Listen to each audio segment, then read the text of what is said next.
50। भाई मुंह बोलाओ। Yes sir. अपन के प्यार के बीच आया तो बीच से छीन डालेगा। शरीफ लोगों के सर पर बहुत कबूतर बनाना दो, और अपन ऐसा शरीफ नहीं है। अपन वैसा अटलता है, अपन उसकी फाड़ लेता है। तुम लोगों के सर पर क्या बिठाऊंगा? तुम लोग सोच भी नहीं सकते। कितने आदमी थे? सरदार दो आदमी। सुअर के बच्चा बोलो थे, और तुम तीन फिर भी वापस आ गए खाली हाथ। क्या समझ कर आए थे?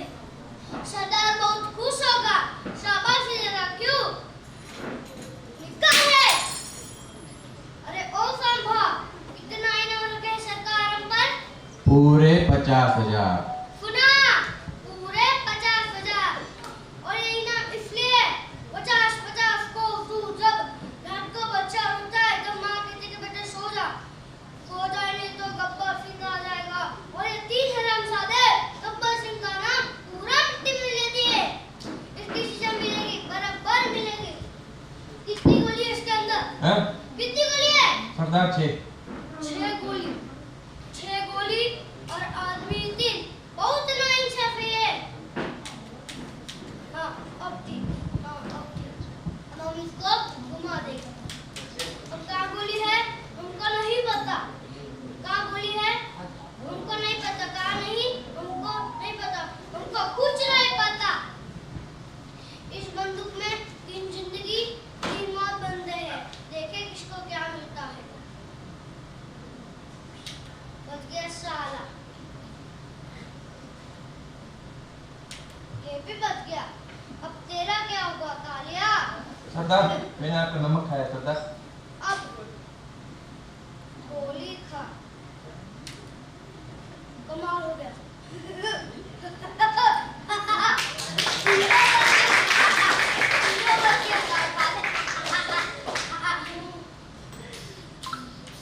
तो डर गया, समझो मरेगा।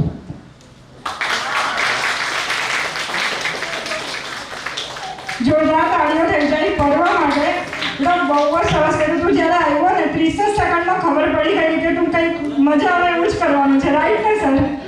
શું કહેશો લોકેશ સર? તમે તો એક્ટિંગ શીખવાડો છો. મારું નામ ડેઝી આઈસ્ક્રીમ વાલા. આજે જે કોરોનાની મહામારીમાં જે કાળાબજારી થાય છે અને માણસ કેવો લાચાર બની જાય છે એના વિશેની એક કૃતિ આપની સમક્ષ પ્રસ્તુત કરું છું.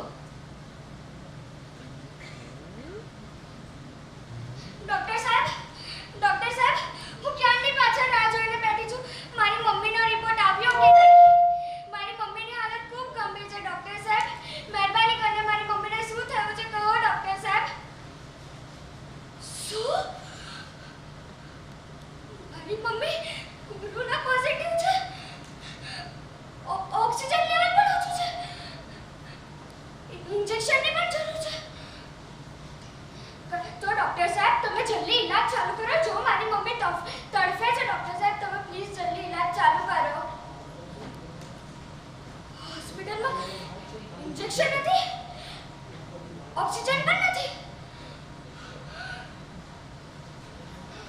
કઈ વાંધો નહીં ડોક્ટર સાહેબ, હું હમણાં જ ઓક્સિજન લઈ આવું છું. મહેરબાની કરીને મારી મમ્મીને બચાવી લેજો ડોક્ટર સાહેબ. હું હમણાં જ ઓક્સિજન અને ઇન્જેક્શન લઈ આવું છું. કોને ફોન કરું? કોણ મારી મદદ કરશે? શું કરું? આપને ફોન કરવા દેતો. હેલો ભાઈ, મારી મમ્મી હોસ્પિટલમાં છે. મારી મમ્મીની તબિયત બહુ જ ખરાબ છે. મને ઓક્સિજન અને ઇન્જેક્શનની જરૂર છે. શું તમારી પાસે છે?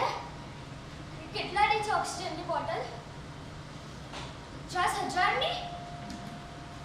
પણ ભાઈ ઓક્સિજનની બોટલ તો 2,000ની મળે છે. 50,000ની જ છે.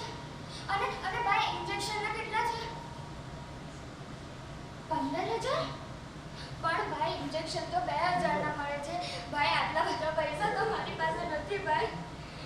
પ્લીઝ તમે મદદ નહીં કરશો તો મારી મમ્મી મરી જશે ભાઈ. પ્લીઝ મદદ કરો. હેલો ભાઈ, હેલો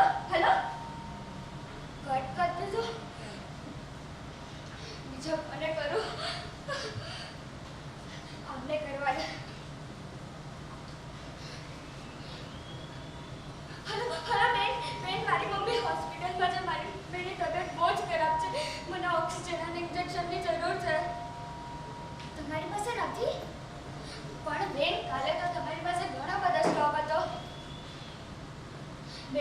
આવું નહીં કરો. મારી મમ્મી હોસ્પિટલમાં છે. પ્લીઝ મારી મમ્મીની તબિયત બહુ જ ખરાબ છે. હેલો બેન, હેલો હેલો. અમને કટ કરી દીધો. પ્લીઝ મારા કોઈ તો મદદ કરો. કોઈ તો મારી મમ્મીને બચાવો. કોઈ તો મને ઇન્જેક્શન આપો. કોઈ તો મને ઓક્સિજન આપો. કોઈ તો મને મદદ કરો. કોઈ તો મને મદદ કરો.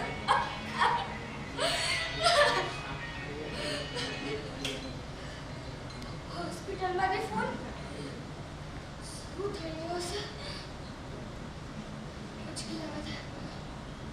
હેલો હેલો ડૉક્ટર સાહેબ, હું હમણાં જ આવું છું ઓક્સિજન અને ઇન્જેક્શન લઈને.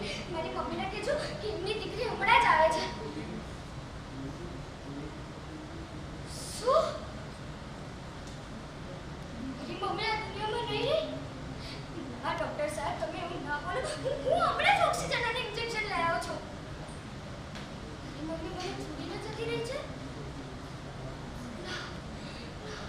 મમ્મી ના, તું મને આ રીતે છોડીને નહીં જઈશ. ના મમ્મી.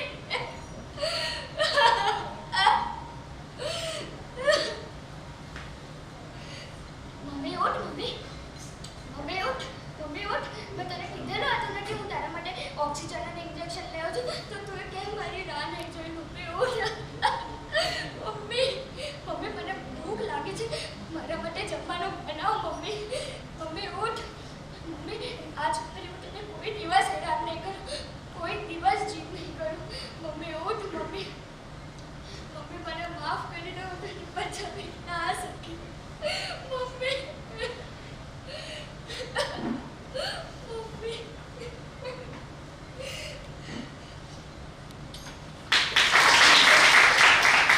ઓક્સિજનના કાળા બજારી વાળાઓએ આજે મારી મમ્મીને મારાથી છીનવી લીધી છે. આજે હું અનાથ થઈ ગઈ છું. આ મહામારીમાં કાળા બજારી વાળાઓ, જમાખોરો અને નફાખોરો, જેમના કારણે આજે માણસાઈ શરમથી ઝૂકી ગઈ છે, તે લોકો માટે હું આટલું જ કહીશ. જીવન અને મૃત્યુની થાય છે સોદાબાજી. આ કોરોનામાં થાય છે કાળા બજારી. રેમડેસિવિરના નામે વેચાય છે પાણી. ઓક્સિજનના નામે થાય છે શ્વાસની સોદાબાજી. આંખો સામે સ્વજનોને મળતા જોયા. મજબૂરીમાં લોકોને હાથ ફેલાવતા જોયા. દેવું કરીને હોસ્પિટલોના બિલો ભરતા જોયા. અંતિમ સંસ્કારના લાકડાના ભાવ વધતા જોયા. જીવન અને મૃત્યુની થાય છે સોદાબાજી. આ કોરોનામાં થાય છે કાળા બજારી. આજે કાળા બજારી આપણા ઉપર ભારી, કાલે તમારી વારી. એકજૂથ થઈ લડીશું, પછી હોય કોરોના કે કાળા બજારી. Thank you. ડાયલોગ પણ પોતાના જ હતા. કોણે તૈયાર? મમ્મીએ તૈયાર કરાવ્યા ડાયલોગ બધા. ને એ તો મમ્મીએ રેડી કરી ને પેલું જે બીજું બધું હતું ને એ પણ મમ્મીએ રેડી કર્યું ને મમ્મીએ કીધું કે એની અંદર જે તારે ઉમેરવું હોય ને તું જાતે ઉમેરી લેજે. તે જાતે પણ એડ કર્યું છે બધું. યસ. કેટલા દિવસ થયા છે આ પ્રેક્ટિસ કરતા? જ્યારે મમ્મીએ આ સુરત ચેનલમાં ફોર્મ ભર્યું ને તારી મમ્મી તો પહેલેથી જ પ્રેક્ટિસ કરાવતી જ હશે કે હવે આવવાના છે એટલે હવે આ કોમ્પિટિશન આવવાની છે એટલે 6 મહિના પહેલાથી લગાવી જ દેવાનું. જ્યારે મમ્મીએ ફોર્મ ભર્યું ને એ ત્યારથી જ મમ્મીએ સાંજે લિસ્ટ બનાવી દીધું છે કરવાનું હતું. એના બીજા દિવસથી સ્ટાર્ટ કરી દીધું. હાથ ઉપર કરવાનું છે હમણાં નહીં. કોની કોની આંખો ભીની થઈ ગઈ? બે તારના રિઝલ્ટ છે ને? ખરેખર આ જે મિનિટો હતી ને, જેટલી મિનિટો એને આખું વાતાવરણ ચેન્જ કરી લે.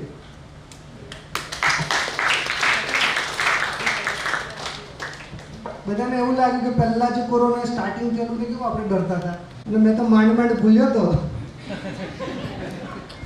આને યાદ કરાવી. જબરજસ્ત પરફોર્મન્સ. એમ આખો લગભગ બધાને ભીની થઈ ગઈ. મને તો એમની માસૂમ છે, ભલે બહારથી વિકરાળ દેખાતા હો, પણ અંદરથી મને લાગ્યું બેટા તારી एक्टिंग जबरदस्त. हमारा नाम बिजली है और पता है हमारा नाम बिजली क्यों है? ये जो हमारा फेस हुआ है ना, वो एकदम बिजली जैसे चमकत है. और ये गांव के लोग हमसे जलाते, ये गांव की लड़की लोग है ना, ये सब हमसे जलाते. और लड़का लोग लड़का लोग तो हम पे हमारे थे। अब 2 दिन पहले की बात बताए, 2 दिन पहले की बात बताए, हम ना गांव से आए रहे, 3-4 लड़का लोग पीछे से गाना गाए हैं, बिजली आजा हमें चमका जा दिल धड़का जा। तो हम कौन से कम थे, वो गाने का जवाब गानों से देव, चप्पल खा जा थप्पड़ खा जा नाक कटवा जा। वो सब ऐसा भागे कि आज तक नजर नहीं आए। अब हमारे बाबूजी, इनको कौन समझाए, इनको तो बस हमारी शादी की पड़ी है। गए दिन ही हमसे कह रहे कि बिजली तुम्हारे लिए लड़का देखो है।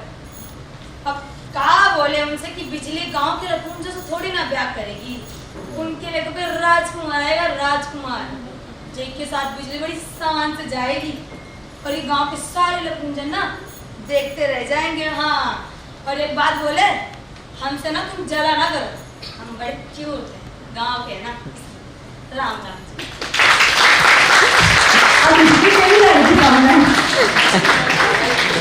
ખરેખર એ પ્રમાણેના કોસ્ટ્યુમ છે, દરેકે રીતે તો એ રીતે તૈયાર થઈને પણ આવી રીતે તમે જ્યારે એક્ટિંગ કરો ને ત્યારે તમે એ રીતે તૈયાર થઈને પણ આવી હવે ડ્રેસિંગ પણ હોય ને તો ઓલ ઓવર તમારું પરફોર્મન્સ છે। बिजली जी, हमारे गांव में एक राकेश बा है, बाबूजी बोला ना मेरे को। तो बाबूजी ने आपके लिए एक राकेश बा ढूंढा है, चलेगा? कर दोगे? चलो कोई बात नहीं, बहुत अच्छा था, मजा आ गया। ऐसे ही एक चैनल सूरत के टैलेंट शो में आते रहो, उसमें आपको भी फायदा है, बाजू में उनको भी फायदा है, इसमें हमारा ही फायदा है। अंदर मस्त पिज्जा वीजा जूस व्यूस पिलाते हो तो वसूल करना पड़ेगा ना। नमस्ते, मेरा नाम है गंगूबाई। वो वॉचमैन ने भेजा है, बोला हेल्प चाहिए थी। हाँ कर दूंगी ना, सब काम कर दूंगी, आप बोलो। हाँ सब कुछ कर लेती हूँ, रोटी बना लेती हूँ, झाड़ू मार लेती हूँ, पोछा मार लेती हूँ, सब कुछ कर लेती हूँ, आप बोलो खाली क्या काम करवाना है। और कुछ सांप का कमरा साफ करना होगा तो वो भी कर बोलो।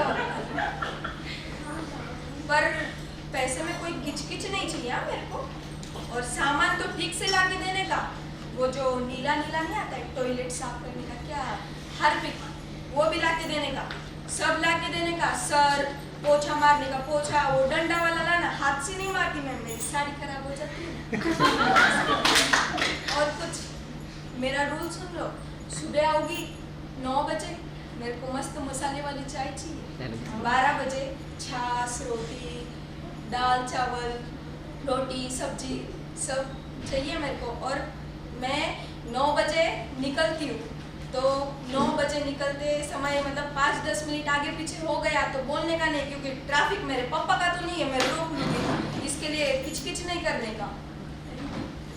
और मेरे घर पे तो कुछ काम नहीं है, क्योंकि सर की परमिशन से बुलाएंगे। अब आप क्या की चाय पियेंगे, कौन सी? मसाले वाली। बहुत ही अच्छा परफॉर्मेंस था। ऐसा एक वीडियो मैंने देखा हुआ है, शायद उसकी कॉपी है पता नहीं, मैंने फेसबुक के किधर देखा है वीडियो। हाँ मेरे को वही सुनना था। मन से बनाया, बहुत ही अच्छा टैलेंट था और बहुत ही अच्छा उसके जो हाव भाव थे आपने देखा है। अरे रुको भैया रुको, कहाँ जा रहे हो?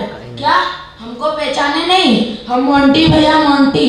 आप तो ऐसे गायब हो गए थे जैसे आपके बाप के सर से बाल ही गायब हो गए। देखिए आपका भाई फिर से फेल हो गया, सारा दिमाग ही खराब हो गया, पढ़ने का मन ही नहीं करता। रिश्तेदार मोहल्ले वाले बस एक ही सवाल पूछते, मैं बार बार फेल क्यों हो जाता हूँ? उन्हें क्या पता मेरा इंटरेस्ट किधर है। अभी कल ही 3री क्लास का लड़का सबके सामने पूछता है भैया आप बड़े होके क्या बनना चाहते हो? तो मैंने भी फ्रेंडली कह दिया अभी तो सोचा नहीं है। तो सबके सामने जवाब देता है भैया अभी आपने सोचा नहीं लाइफ में क्या करना चाहते हो? मैंने तो सोच लिया, मैं तो डॉक्टर बनूंगा। भैया मेरा मुंह खुला का खुला रह गया। पता है आपके भाई की कितनी बजे थे? आप पता नहीं फ्लाइट पकड़ के किधर जा रहे थे। मेरे बारे में तो सोच लेते। एग्जाम कौन रेडी कराएगा? अगली बार तो पास होके ही रहना है, ऐसे तो मत जाओ। करते हो। आपको इंटरेस्ट किस में है? वो बोला इन्होंने? किस में इंटरेस्ट? नहीं वो नहीं बताया। हाँ? तीसरी पास तीसरी पास होना है कि तीसरी पास करना है? हो गया। चल कोई बात नहीं, बहुत अच्छा था। मैं 9 साल की थी। घर में वो इम्पोर्टेड चॉकलेट्स लाते थे। मेरे अंकल मुझे गोद में बिठाते थे, प्यार करते थे और अकेले में फिर गोद में बिठाते थे, प्यार करते थे, चीखते थे मैं, मगर वो मेरा मुंह बंद कर लेते थे, ऐसे मुंह बंद करते थे ताकि मेरी चीख बाहर ना निकले। फिर आते थे,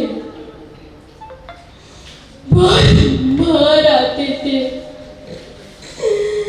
अंदर चीखती मैं।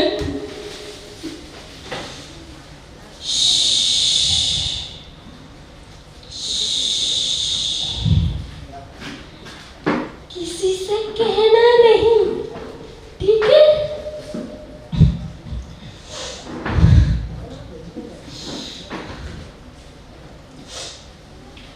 एक दिन मैंने मम्मी को बोल दिया, बताया उन्हें।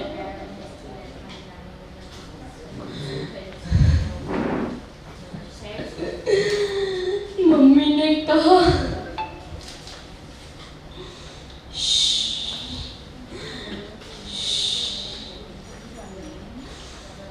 किसी से कहना नहीं, ठीक है?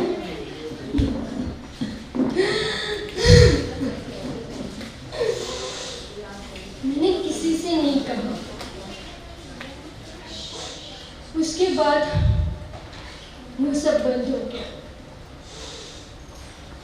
फिर भी आते थे मेरे लिए चॉकलेट लेकर, आज भी आते हैं। मैं उनकी गोद में बैठती हूँ, वो मुझे प्यार करते हैं, मैं हंसती हूँ।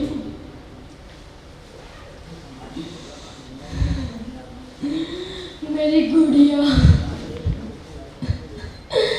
सबसे ब्यूटीफुल। फिर से इस बाला ने आंखें गीली कर दी हमारी। इस जहां में सही में ये सब सुनते हैं तो बहुत दुख होता है। इसने जो एक्टिंग की वो तो जबरदस्त है, लेकिन उससे बढ़िया तो उसने मैसेज दिया है। मैं ऑडियंस की तरफ से एक क्वेश्चन पूछना चाहती हूँ आप लोगों से कि यहाँ पे जितने सारे बैठे हुए हैं, आज ये दुनिया है कि सब लोग सब कुछ देखते हैं। शायद माँ बाप के सामने बैठ के भी बहुत सारे मूवीज़ या फिर जो देखने लायक नहीं होते वो भी देखते हैं, सहन करते हैं। तो ये जो एक्ट इन्होंने की, कितने को समझ में आया? छोटे बच्चों को मैं पूछूंगी, आया समझ में कुछ? हाथ उठाइए जिसको समझ में आया। छोटे बच्चों को, बड़े को तो समझ में आ ही गया होगा, छोटे बच्चों को मैं सिर्फ बेटा आपको बोलूंगी कि अब बहुत बहुत अच्छी एक्टिंग किया, लेकिन कंपटीशन जब हो, जब हम इंडियन कल्चर पे बिलीव करते हैं, कहीं पे आते हैं, वहाँ पे ऐसे कोई टॉपिक सामने ना रखें जिस ना बोल पाए ना कुछ समझाना है, क्योंकि अभी मीडिया इतने आगे बढ़ चुके हैं ना, तो हमको कुछ बोलने का जरूरत ही नहीं है बेटा। यहाँ पे आप अगर कोई हिस्टोरिकल कोई एक्टिंग किसी का, जैसे झांसी की रानी हो, या फिर हमारे इंदिरा गांधी है, या फिर अभी जो पुलिस IPS बने हुए हैं उनके, ठीक है, ऐसे कुछ टॉपिक लेते जो देश को संदेश दे सको। इट्स ऑल्सो अ मैसेज आप जो दे रहे हो, बट नॉट दिस वे, क्योंकि ये फिल्म का एक भाग है, आलिया भट्ट के द्वारा अभिनीत एक भाग है, मुझे पता है। लेकिन at the time of competition, जैसे मैं बताऊं कि अगर कोई बच्ची आके गाए कि ये बहुत मानती हूँ, आपके चेहरे पे भी वो है, लेकिन बेटा जब भी आप कंपटीशन में आओ ना, ऑडियंस में बच्चे भी होते हैं, उनको आप समझा नहीं सकते हो। वो अपने माँ बाप को सवाल करेंगे घर पे जाके, वो दीदी जो एक्टिंग किया था वो क्या बोलना चाहते थे।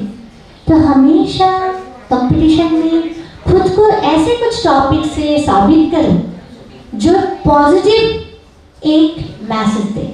इसमें पॉजिटिव मैसेज भी है, नेगेटिव भी है, ठीक है, जो हम सहन नहीं कर पाते। तो आपके एक्टिंग के लिए 100% मैं दिल से आपको ऑल द बेस्ट बोलना चाहती हूँ। जस्ट टॉपिक चेंज कीजिए। एम आई राइट? मैं सही बोल रही हूँ या गलत है?